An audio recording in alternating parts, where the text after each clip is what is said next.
Bien, entonces, dijimos que la respuesta inflamatoria siempre va a ser ante un daño y las inflamaciones, recuerdan que las habíamos clasificado en términos generales según el tiempo que lleva el proceso inflamatorio en inflamaciones agudas e inflamaciones crónicas.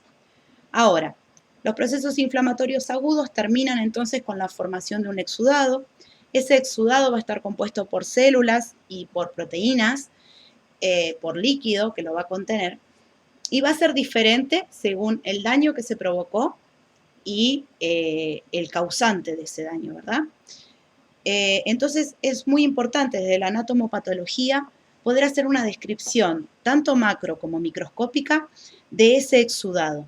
Obviamente que cuando nosotros hagamos la histología vamos a tener también junto con el exudado la presencia de las células del organismo que están dañadas. Eso nos va a orientar, se acuerdan que el objetivo del diagnóstico anatomopatológico es achicar el espectro de agentes etiológicos que pueden causar este proceso. Entonces, una buena descripción y correcta descripción y la clasificación según el exudado nos va a orientar cada vez más a cuál puede ser el tipo de agente etiológico que está actuando y obviamente después poder implementar un tratamiento adecuado, ¿sí? Un proceso de diagnóstico según método científico que sea orientado y correcto, eficiente y correcto. Dentro de lo que vimos de la patogenia general de la inflamación, vimos el ejemplo de una inflamación de tipo aguda producida por un daño que produce una bacteria. Tenemos los componentes del exudado. Los componentes del exudado van a ser entonces células, que me van a hablar sobre la respuesta vascular, que son los glóbulos blancos, y voy a tener que ver en esas células, esos glóbulos blancos, cuál es el principal componente. Como vimos anteriormente en el video, siempre va a haber de todos, o sea, va a haber neutrófilos, va a haber linfocitos, va a haber de todo, pero siempre va a primar un componente. Eso me va a decir qué tipo de exudado es y me va a orientar un poquito más en el diagnóstico. También va a haber presencia de proteínas, las nombramos, el fibrinógeno principalmente y el factor de complemento, y restos o detritos celulares pueden encontrar en los libros. Vamos a una clasificación de un exudado. Las células sanguíneas, las células que puedo llegar a encontrar en exudados son los monocitos, los linfocitos, que tienen esta forma del núcleo redondo y escaso citoplasma, los neutrófilos que están siempre porque es la primera barrera de defensa que existe, que tienen núcleos multilobulados, los eosinófilos que tienen ese núcleo binucleado y ese núcleo en forma de antifaz y esos gránulos eosinofílicos. Podemos llegar a encontrar algún basófilo y los macrófagos. Hay algunos tipos de inflamación también que pueden llegar a tener eritrocitos, ¿sí? Eso depende también del agente etiológico y es un exudado de tipo hemorrágico. Bien, empecemos con el primer exudado, el exudado seroso. Como ven acá, si podemos analizar esta imagen macroscópica, podemos ver deformaciones en más. ¿Qué es deformaciones en más? Son deformaciones que sobresalen de la superficie del órgano, ¿sí? Que tienen forma esférica o semiesférica, ¿sí? De color brillante, amarillento y con un contenido líquido transparente amarillento, ¿sí? Fíjense que alrededor de estas estructuras hay una línea que demarca un color bien rojo intenso, ¿sí? Este color bien rojo intenso, ¿sí? Es un signo cardinal de inflamación, que es el rubor. Seguramente si yo pudiera acceder a esta zona y tocarla, habría calor. Estas células que tienen, por ejemplo, de piel, que tienen función de protección, no lo van a estar haciendo porque están dañadas. Este daño se asocia a un agente etiológico de tipo térmico o químico o algún virus que pueda producir un daño relacionado, por ejemplo, a una lesión como la degeneración hidrópica, que termina la degeneración hidrópica en la lisis de las células, por lo tanto la necrosis licuefactiva y la acumulación de líquido, ¿sí? De tipo seroso,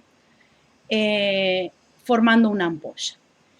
Este exudado, ¿por qué es exudado y no es transudado? Porque podría ser solamente un transudado. Dijimos bien la diferencia. Vamos a tener un principal componente que va a ser el suero en este caso, pero va a haber también presencia de glóbulos blancos. Entonces, acá hay una imagen también de un felino que tiene este exudado seroso en los ojos, ¿sí? Saliendo de los ojos y en la nariz, ¿está?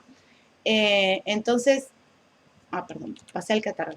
Entre este exudado seroso, entonces vamos a poder diagnosticar que el agente etiológico, fíjense que en el anterior hablamos de bacterias y todo eso, fíjense que está orientado más a agentes etiológicos térmicos, químicos, algún virus. Entonces ya voy orientando mi diagnóstico. Si yo a esto hiciera un hisopado del contenido de estas ampollas y lo mirara al microscopio, podría observar presencia de proteínas que generalmente se colorean con leucina y presencia de glóbulos blancos. Perdón. Ahora sí, vamos a otro tipo de exudado, que es el exudado de tipo catarral. Este tipo de exudado catarral no se da en todos los órganos. Tiene que ser afectado un órgano o un tejido que contenga células caliciformes o células productoras de moco. También lo van a encontrar en alguna bibliografía como exudado de tipo mucoso. Ahí vamos a ver esta imagen, entonces, que este animal tiene moco en la nariz y en los ojos, ¿sí? El moco es una sustancia viscosa, pegajosa, y puede afectar entonces solamente a aquellos órganos que tienen células caliciformes. Entonces, este tipo de exudado lo voy a tener relacionado con aparato respiratorio, aparato digestivo, aparato reproductor, ¿sí? Y está asociado a irritantes que son leves, ¿sí? Que están irritando esas células caliciformes, les están exigiendo que secreten mucha más cantidad de mucina. Por lo tanto, cuando veamos el corte, vamos a ver que las células caliciformes están cargadas, ¿sí? De mucina en forma de gránulos muy grandes o vacuolas muy grandes, de color rosa, puede ser, y van a estar aumentadas de tamaño. Por lo tanto, van a tener un proceso de degeneración mucosa, ¿sí?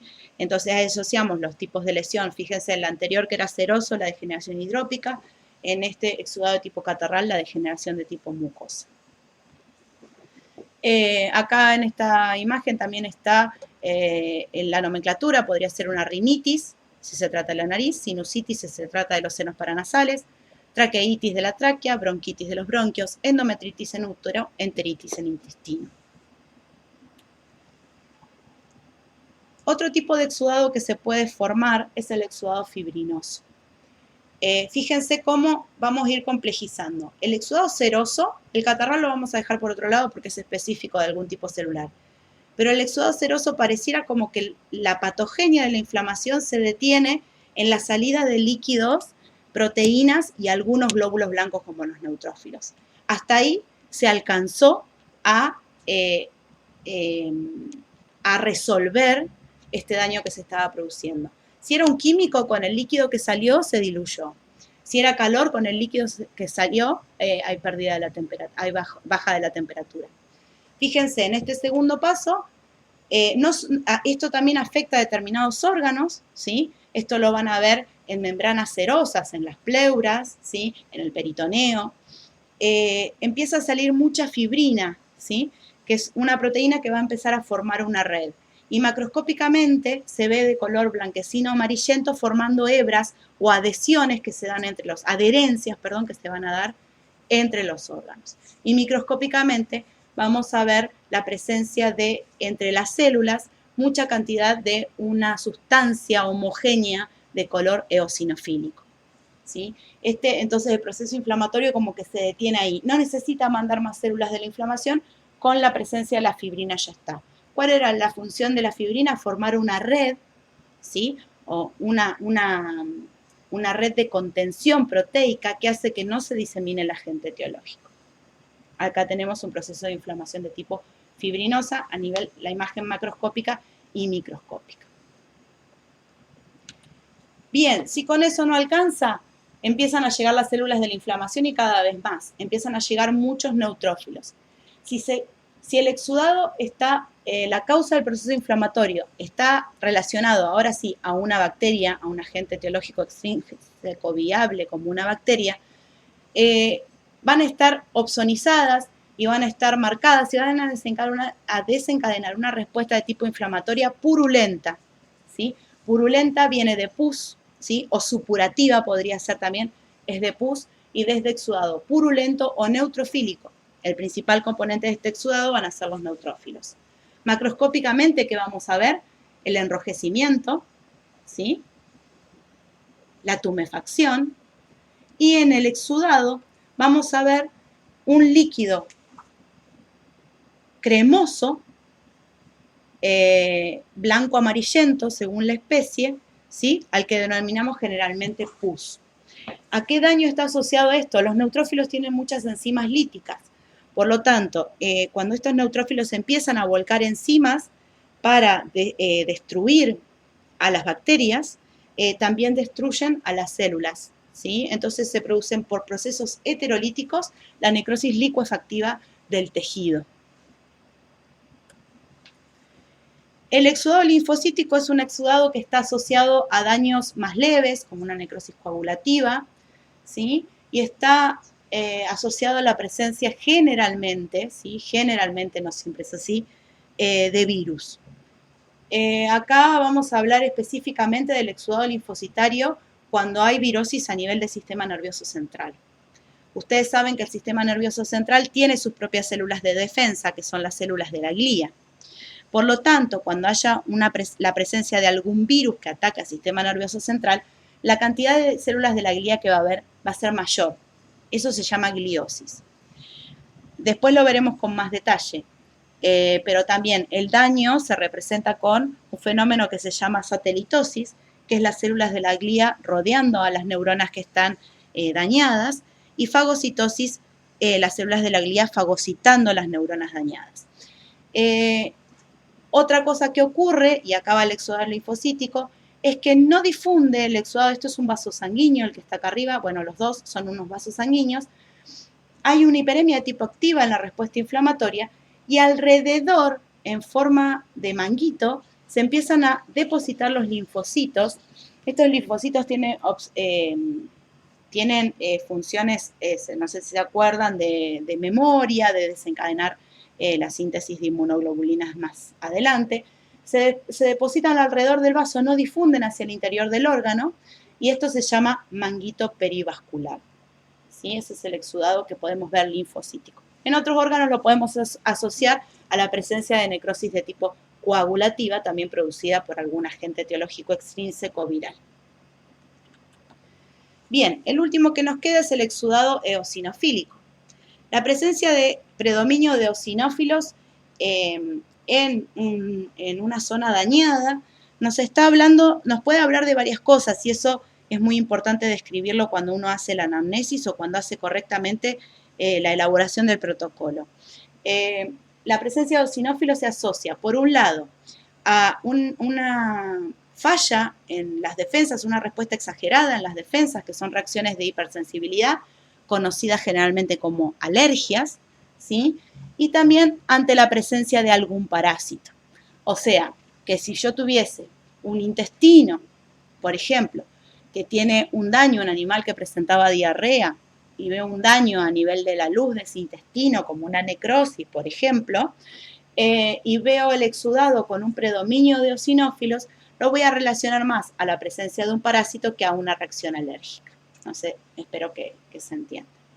Entonces, para concluir, la respuesta inflamatoria aguda es un proceso complejo que abarca la parte de la respuesta vascular y la parte de la respuesta celular. Cuando termina el proceso inflamatorio, se termina formando el exudado, que es un componente complejo. ¿Sí? Desde la patología vamos a estudiar tanto macroscópica como microscópicamente ese exudado. ¿Sí? Y vamos a determinar a nivel microscópico cuál es su principal componente. De ahí podemos determinar y achicar el espectro de agentes etiológicos que están produciendo ese proceso inflamatorio.